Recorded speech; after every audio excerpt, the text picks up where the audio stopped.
Hello बच्चों, let's read the question. The question is in figure the energy stored in C4, जो हमारा 6 microfarad का capacitor है, उसमें स्टोर्ड एनर्जी हमें गिवन है which is 27 joule. Calculate the total energy stored in the system. तो पूरे सिस्टम में कितनी एनर्जी स्टोर होगी वो हमें बतानी है. तो देखिए, पूरे सिस्टम में आपके 4 कैपेसिटर्स लगे हुए हैं. एक कैपेसिटर में एनर्जी आपको गिवन है, 3 में और निकालनी पड़ेगी, उसके बाद आप टोटल एनर्जी निकाल पाएंगे. तो देखिए, इस क्वेश्चन को सॉल्व करने के लिए हमारा जो की कॉन्सेप्ट रहेगा उसमें हमें क्या क्या पता होना चाहिए.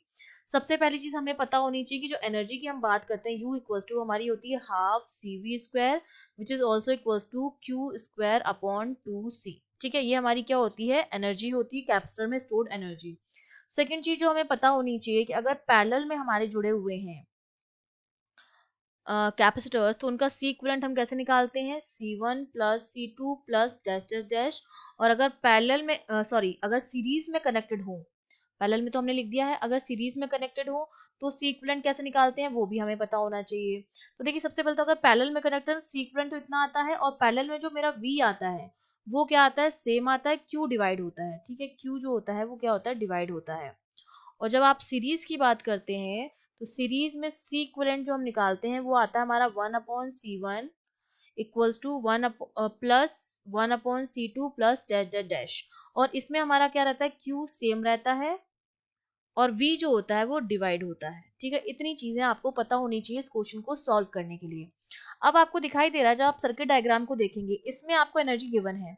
अगर मैं Q और R के अक्रॉस पोटेंशियल मान लूं V, तो 6 माइक्रोफेरेड के अक्रॉस भी पोटेंशियल आएगा आपका V, और 3 माइक्रोफेरेड के अक्रॉस भी आपका पोटेंशियल V आ जाएगा, एंड C2 के अक्रॉस भी आपका पोटेंशियल V आ जाएगा, because potential is same in parallel combination.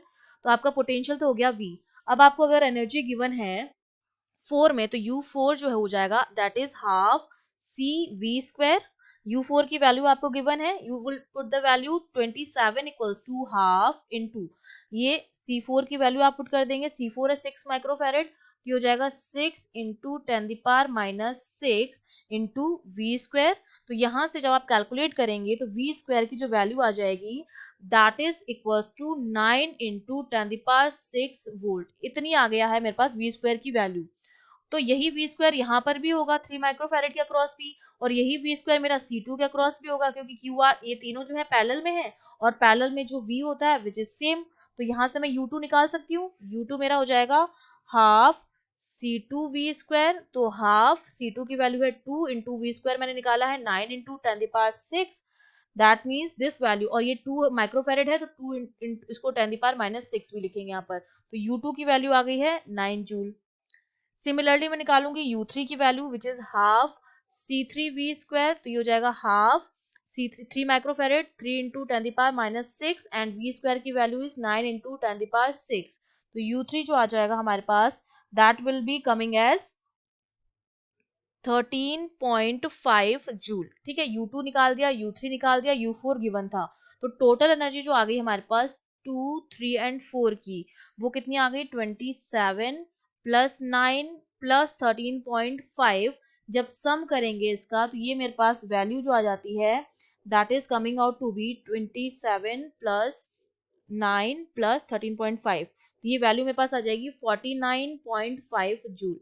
तो ये तीनों में मैंने एनर्जी तो निकाल दी है, अब केवल इसमें एनर्जी मेरी बची हुई है C1 में. तो सपोज हमने मान लिया कि यहाँ से चार्ज Q आ रहा था, तो यहाँ भी यहाँ तक चार्ज Q आएगा, फिर पैरेलल में आके वो डिवाइड हो जाएगा, क्योंकि सीरीज में तो चार्ज जो होता है वो सेम रहता है. तो मैं क्या निकाल सकती हूँ, यहाँ पर चार्ज की वैल्यू कैलकुलेट कर लेती हूँ. अगर मुझे यहाँ पर C1 पर चार्ज पता चल जाएगा तो मैं Q स्क्वायर अपॉन 2C करके मैं क्या निकाल दूंगी, C1 पर एनर्जी भी कैलकुलेट कर दूंगी. तो पहले मैं क्या कर लेती हूँ, चार्ज की वैल्यू जो है वो कैलकुलेट कर लेती हूँ. टोटल चार्ज Q जा रहा है जो इन तीनों में डिवाइड हो रहा है. ठीक है, तो मैं लिख सकती हूँ जो मेरा U234 है, जो टोटल एनर्जी मुझे पता चल गई है, वो मेरी किसके बराबर हो जाएगी, Q स्क्वायर अपॉन 2C के बराबर हो जाएगी. तो U234 की वैल्यू हम निकाल चुके हैं, तो यहाँ से Q स्क्वायर जो मेरा आ जाएगा वो मेरे पास कितना आ जाएगा, उसकी जब वैल्यू कैलकुलेट करेंगे वो मेरे पास आ जाएगा 49.5 इंटू ये C1 C2 C3 किसमें है, पैरेलल में कनेक्टेड है. तो ये कितना हो जाएगा 6 प्लस 3 9 एंड 2 11. ये जो एक सी इक्विवेलेंट आ जाएगा इसका, क्योंकि पैरेलल में है, 2 plus 3 plus 6 which is 11 microfarad. ठीक है, तो ये मेरे पास कितना हो जाएगा 11 इंटू 2 इंटू 10⁻⁻⁶, ठीक है। तो यहाँ से क्यू स्क्वायर की जो वैल्यू आ गई है आपके पास, that will be coming as Q square equals to, ये वैल्यू हमारे पास कितनी आ जाएगी, क्यू स्क्वायर की वैल्यू निकाल दी। अब यही क्यू स्क्वायर जो होगा मेरा वो यहाँ पर भी आएगा, ठीक है। क्यू यहाँ पर भी क्यू था और यहाँ पर भी क्यू था, तो क्यू स्क्वायर की वैल्यू हमने निकाल दी है, ठीक है। तो अब हम u1 निकाल सकते हैं इजीली।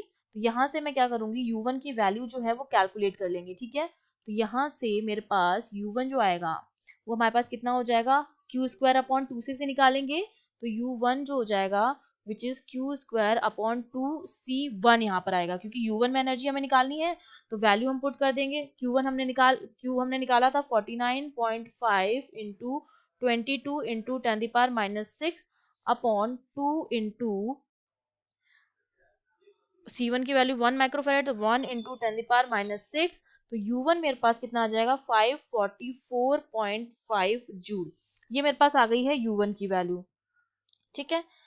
तो अब हमें क्या निकालनी है, टोटल निकालनी है। तो U टोटल जो मेरे पास आ जाएगा वो सम हो जाएगा सबका, एक तो U1 प्लस 234 की तो हम निकाल ही चुके थे, तो ये हम यहाँ पर कर देंगे 544, एक तो हो जाएगा हमारे पास, ये एनर्जी कितनी आई थी 544.5 प्लस 234 का हमने सम कितना किया था 49.5 किया था, ये हो जाएगा 49.5, इनका हम सम कर देंगे तो U टोटल एनर्जी जो मेरे पास आ जाएगी वो आ जाएगी 594.0 जूल। ये मेरे पास टोटल एनर्जी आ गई है इस सिस्टम की जो हमें कैलकुलेट करनी थी। I hope you understood well, all the best.